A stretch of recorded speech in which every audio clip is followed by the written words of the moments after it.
Well, sunshine, let's continue putting this 366 Holzfforma together. It's a clone of the MS361. Everything's in a playlist. We just put the crankcase together and the crankshaft in. I think next thing we're going to do is put cylinder, piston, cylinder and piston on. Okay. Of course, I just felt around in there basically to make sure there's no sharp edges going to mess up my piston. I want to put this together stock, just like we'd put together stock, so I can run it on my dyno against the other one. Now, I will tell you, I don't know if you guys have bought these before, and I've never worked on a 361 before, so I don't know where every little bit and piece comes, but all the bolts, screws kind of come together, and the cylinder and piston kind of come in a box. But like the crank bearing, it was in a totally different package, in a totally different box, if you will. There was a bag that had 4 screws in it, T27, but they're a little smaller. There's a bag with 4 screws in it. Those are for your cylinder hold down. So let's do that. And we're going to put this together using all the parts that were supplied, because I think that's only fair, because I want to dyno test it against one of them they sent to us. Now, I just opened up those C-clips. Now, you may or may can't see it. I'll put that up there against my ball head. A lot of those have a, let's look for a different one. A lot of those have a big old hook on there, and I like cutting them off. These here C-clips are just a full C, so they don't have that extra piece of deal that you can grab with your pliers, so I kind of like that. We'll take one of these C-clips, how I like doing it. I'll poke that in that piston. Sterilize something. Sterilize like that T27. Now, that ain't necessarily going to keep this from flying off, but I'll stick that up through there and hold that with my thumb. That lets me work. That lets me work that C-clip down in there, and if I lose a hold of that C-clip, a lot of times the fact that I've got that shoved up through there will keep that from spitting right out at me.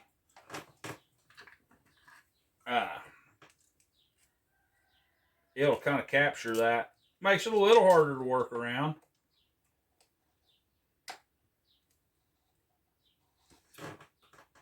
But I'm trying to just work that C-clip into that groove.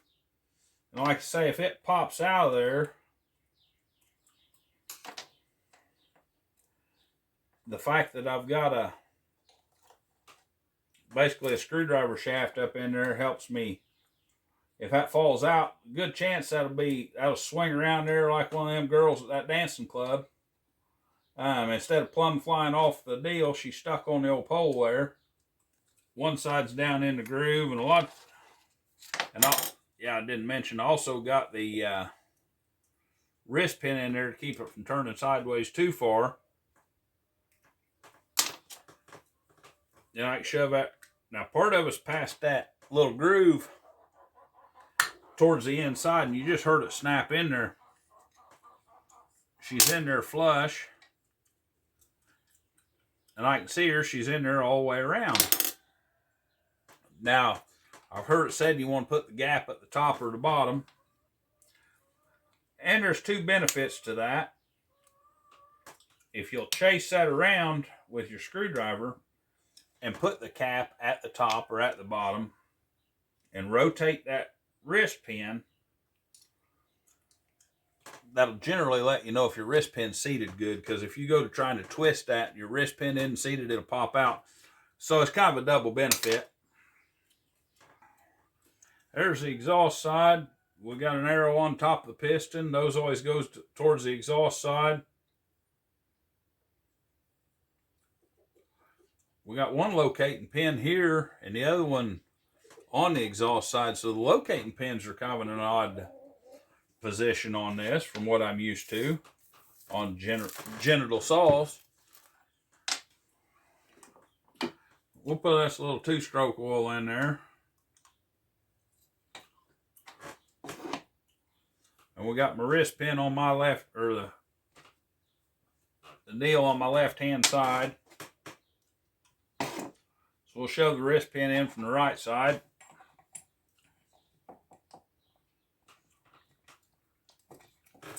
You guys probably, I guess I ought to turn that. Maybe you guys see what the heck am I doing.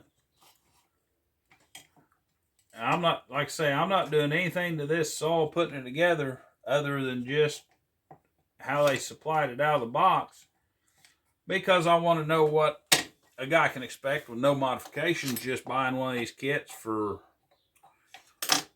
whatever they cost and putting it together and expecting to have a running saw. So that is what we're that's what we're duplicating. Put my deal in there from the back side so I can keep a little bit better hold of that C-clip. I'm bad about losing them. I really am.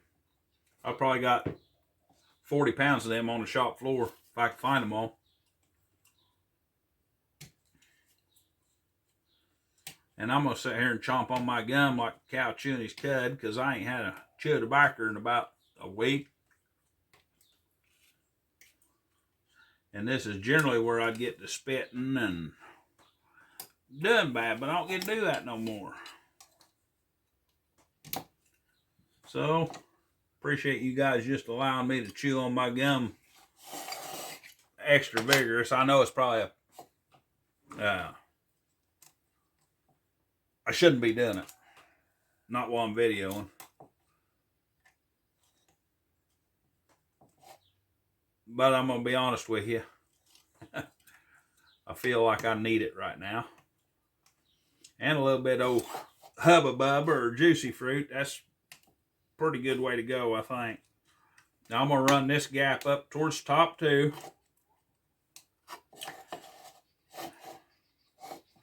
Get it fitted just where I want it. Like I say, that makes sure your clips in there are good. You chasing around that groove. So there we go. We got a piston put on there. Next thing we're going to do is fetch us out a set of rings.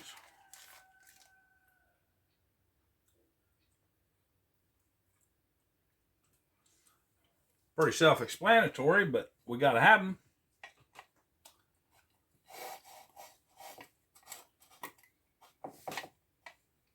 And these are just old cast rings, seems like. Best I can tell. Which means they ought to break in quick, but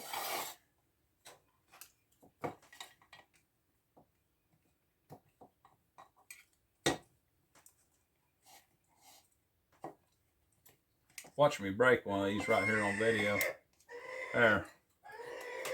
Part of the ring was on the top groove and part of it was in the bottom groove.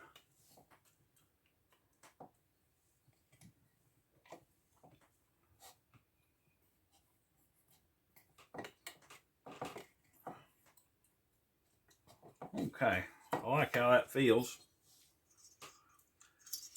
And just for curiosity, I'm going to put a ring down in there and see what the ring gap looks like just real quick.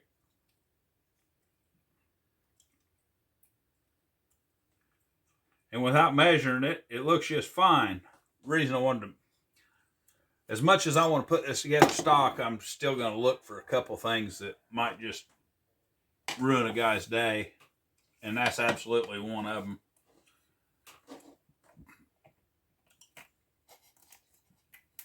So we got us a couple rings on there. Yep, nothing in there. Now we need us a base gasket.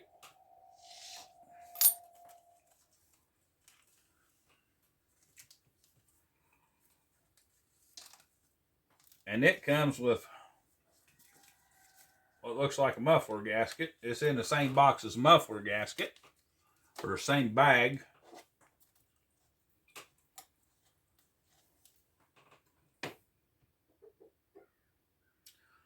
We're going to squirt us a little bit of 2-stroke oil on that, just to soften that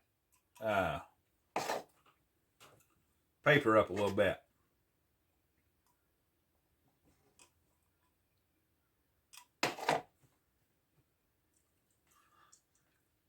Two-stroke oil. This is just old cheap 2-stroke oil. But I like that cheap 2-stroke oil. I keep that in a squirt can there.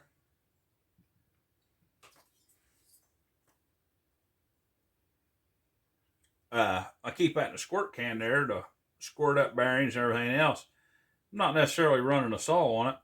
And you can see there is a correct way and an incorrect way to put that gasket. This tab looks to me like goes towards the intake or the exhaust side. If you put this tab towards the intake side, this is offset. Won't fit. So we'll put that tab down over here towards the exhaust side. That way it'll line up with our bolt holes. We'll put us a little 2-smoke oil here on the piston, and probably put just a smidge inside the cylinder. I like lots of oil for the first startup. She'll smoke like a freight train, but it makes me happy.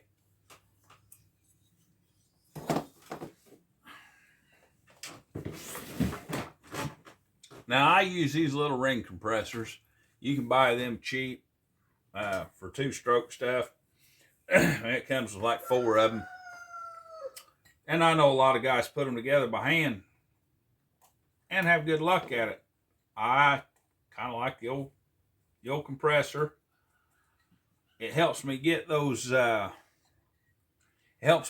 rings located with them. I guess I ought to back up a little bit in case this is your very first time working on a saw. These pistons have a locating pin to keep those rings from rotating like they would in a 4-stroke. Them rings can actually spin on that piston. These have a pin that keeps them from rotating. That way they don't get hung up in an exhaust port or an intake port or something like that. They need that end gap to be in a very specific place and to remain there. So if I squeeze these down, and they'll only compress if that locating pin is lined up with your ring gap. There's a little divot in there. So to keep them from spinning around, that keeps them from spinning around. Now, when you're putting your piston down on there, sometimes I'll have a problem with a piston wanting to rotate. If I put one of these little ring compressors on there like that, and I get it squeezed down on there, I can see that my piston's located, my rings are located right, because if we're not located right, they won't squeeze down right, and then you're fighting it. I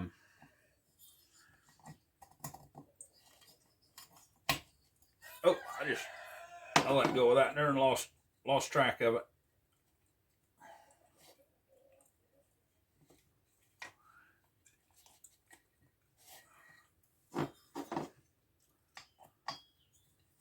And I usually try to just put my finger under there, and I squeeze with my left hand. I'm squeezing just enough tension to keep that from moving real hard, and with my right hand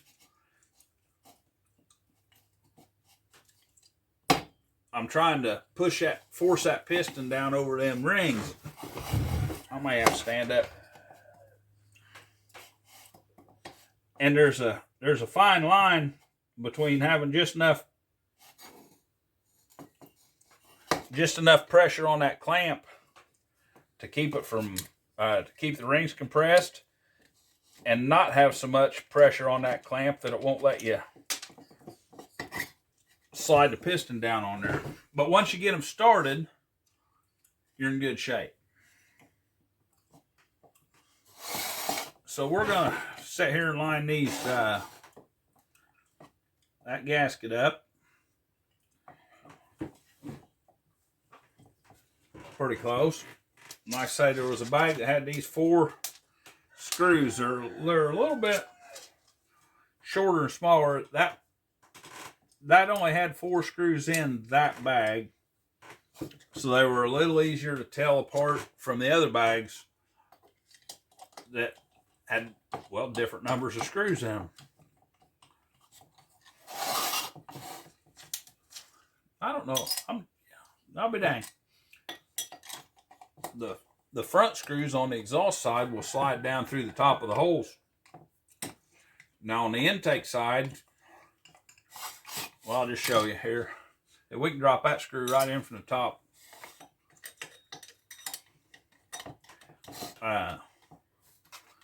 Didn't line quite up with the hole, but there we go. It's started in there.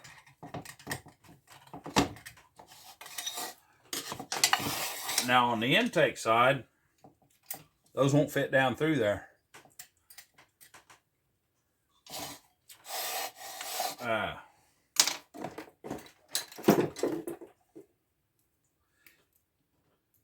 You have to shove those in from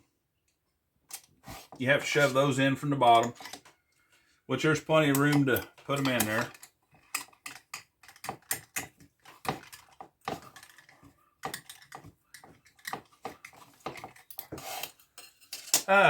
And that's pretty easy. We got the cylinder and piston set down on there.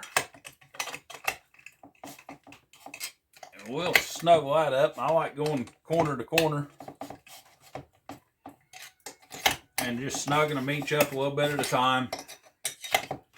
Pulling that down on there good.